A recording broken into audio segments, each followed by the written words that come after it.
Hi friends, ഇന്നൊരു വെട്ട് കേക്കിൻ്റെ റെസിപ്പി ആയിട്ടാണ് ഞാൻ വന്നിട്ടുള്ളത്. ഒരു പാത്രത്തിൽ ഞാൻ അരിപ്പ് വെച്ചിട്ടുണ്ട്. അതിൽ ഞാൻ 2 കപ്പ് മൈദ നമുക്ക് ആവശ്യമായിട്ട് വേണ്ടിയത്. എന്നിട്ട് അരിച്ചിട്ട് അതിൽ വെച്ചു. അതിലേക്ക് വേണ്ടത് 1/2 കപ്പ് റവ, 3/4 ടീസ്പൂൺ ബേക്കിംഗ് സോഡ. ഇത് നന്നായി മിക്സ് ചെയ്യാം കേട്ടോ. നന്നായി മിക്സ് ചെയ്തതിന് ശേഷം നമുക്കത് മാറ്റി വെച്ചിട്ട് നമുക്ക്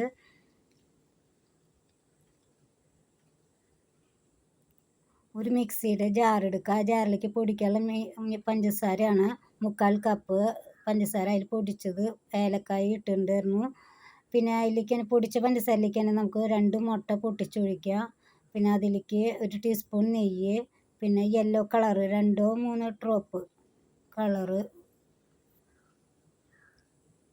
കണ്ടോ. എന്നിട്ട് നന്നായി മിക്സിയിലിട്ട് അടിച്ചിട്ടുണ്ടെങ്കിൽ മാവിൽ നമുക്ക് ഒഴിക്കാം. ഒഴിച്ച് നന്നായി മിക്സ് ചെയ്യുക കേട്ടോ. നന്നായി മിക്സ് ചെയ്തിട്ട് ഇങ്ങനെ കൈ വെച്ചിട്ടോ അല്ലെങ്കിൽ ടീസ്പൂൺ വെച്ചിട്ട് കൈ നന്നായി മിക്സ് ചെയ്യുക. എന്നിട്ട് നമ്മൾ ചപ്പാത്തിക്ക് നമ്മൾ മാവ് കുഴക്കില്ലേ, അതേപോലെ തന്നെ നമുക്ക് നന്നായി കുഴച്ചെടുക്കാം. കണ്ടോ, ഇതിൽ 2 മുട്ട തന്നെ ഞാൻ ഉപയോഗിച്ചുള്ളൂ. എനിക്ക് റെഡിക്ക് പാകമായി കിട്ടി കേട്ടോ. എന്നിട്ട് ഞാനൊരു പ്ലേറ്റിലേക്ക് മാറ്റി. എന്നിട്ട് ഇത് റെസ്റ്റ് ചെയ്യാനൊന്നും ഞാൻ വെച്ചൊന്നുമില്ല. കണ്ടോ,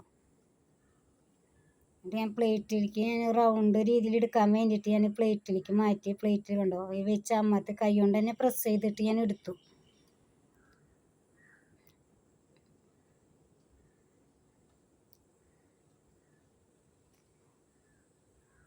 വല്ലാണ്ട് കട്ടിയും വേണ്ട, വല്ലാണ്ട് നൈസും വേണ്ട. കണ്ടോ, ഇതേപോലെ ആക്കി നമ്മൾ എടുക്കാം. ഞാൻ കാണിച്ചു തരാം കേട്ടോ. ഇത്ര കട്ടി വേണമെന്ന് കണ്ടോ, ഇത്ര കട്ടി വേണം. ഇത് നമുക്ക് കട്ട് ചെയ്യാം. ഞാനിപ്പോൾ ഇങ്ങനെയാണ് കട്ട് ചെയ്യുന്നത്. വേറെ രീതിയിലായാലും നമുക്ക് കട്ട് ചെയ്യാം. നമുക്ക് ഇഷ്ടമുള്ള രീതിയിൽ നമുക്ക് അതിൽ കട്ട് ചെയ്യാം കേട്ടോ. അപ്പം ഞാനിങ്ങനെയാണ് ഇപ്പോൾ കട്ട് ചെയ്ത് എടുക്കുന്നത്.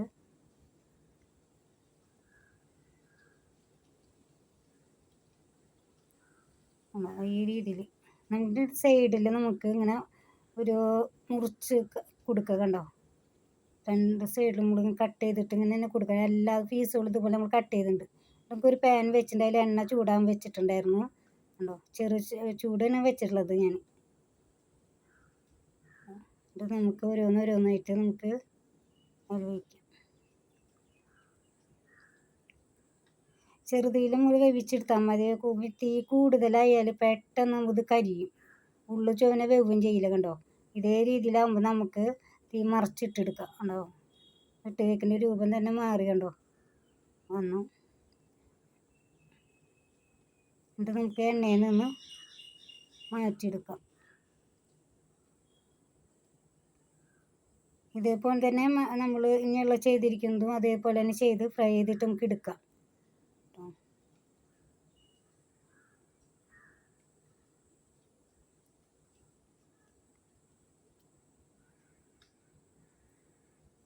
വെട്ട് കേക്കിൻ്റെ ആണോ, ഇതാണ് ഇങ്ങനെ കിട്ടിയുണ്ടോ. വെട്ട് കേക്ക് ഉണ്ടാക്കിയിട്ട് കിട്ടിയത്. ഇത് ഉള്ളൊക്കെ നന്നായി വെന്തിട്ടുണ്ട് കേട്ടോ. കണ്ടോ, പാകത്തിനായി, എല്ലാം പാകത്തിനൊക്കെ ആയിട്ടുണ്ടെന്ന് പറഞ്ഞു. പിന്നെ സച്ചുവിൻ്റെ അച്ഛന് ഭയങ്കര ഇഷ്ടമാണ് വെട്ട് കേക്ക്. കണ്ടോ, ഉള്ളി ഞാൻ മുറിച്ച് കാണിച്ചു തരാം. കണ്ടോ, ഇങ്ങനെയാണ്.